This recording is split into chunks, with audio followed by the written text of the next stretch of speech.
The iPhone 16 is finally here, and Apple promises big changes.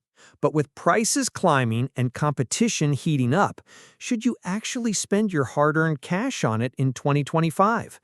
Today, we're breaking down the design, performance, camera, battery, software, and whether upgrading makes sense for you.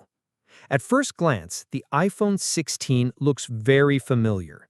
Apple has kept the same clean lines and premium materials we've seen since the iPhone 14.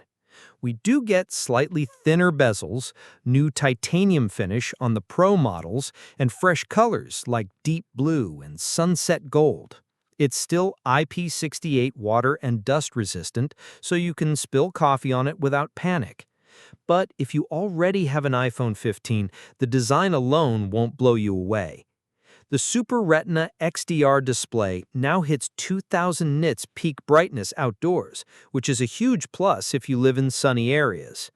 Pro models still get ProMotion at 120 Hz for buttery smooth scrolling. This is where Apple really pushes the upgrade narrative. The main sensor is larger, allowing more light for sharper, brighter photos. Night mode is cleaner with less noise, and the new AI-powered Smart Capture automatically adjusts settings based on the scene. Video gets better HDR and smoother stabilization for creators. Battery life improves by around an hour in mixed use. Not massive, but welcome. The big news is faster wireless charging up to 25 watts, but only with Apple's new MagSafe 3 charger. Wired charging is still capped at 27 watts, so no big leap there. iOS 18 brings deeper AI integration. Apple calls it Apple Intelligence. You get AI-generated photo edits, real-time language translation in calls, and smarter Siri that finally feels useful.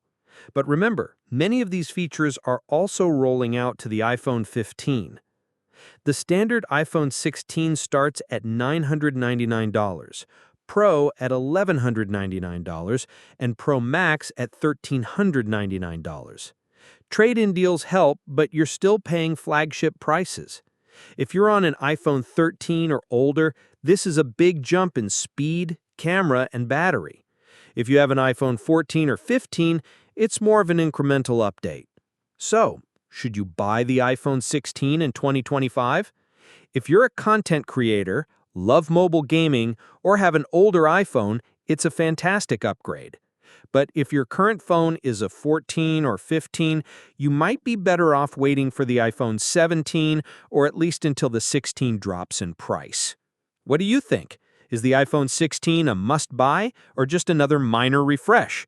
Let me know in the comments, and don't forget to like, subscribe, and hit that bell for more honest tech reviews.